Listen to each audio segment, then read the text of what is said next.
আধুনিক ভারতের ইতিহাসের গুরুত্বপূর্ণ এমসিকিউ। ১. বাণিজ্যের উদ্দেশ্যে কারা প্রথম ভারতে এসেছিল? সঠিক উত্তর পর্তুগিজ। ২.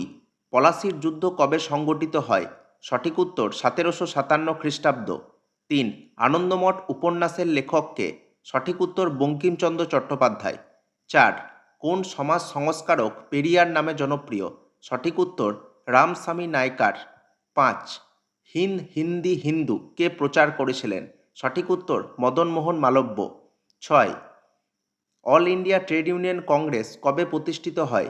সঠিক উত্তর ১৯২০ খ্রিস্টাব্দ। ৭. অসহযোগ আন্দোলন চলাকালীন প্রথম কোন নেতা গ্রেপ্তার হয়? সঠিক উত্তর চিত্তরঞ্জন দাস। ৮. মৌলিক অধিকারের প্রস্তাব কংগ্রেসের কোন অধিবেশনে নেওয়া হয়েছিল? সঠিক উত্তর করাচি অধিবেশন। ৯. বঙ্গভঙ্গ কবে রদ হয়?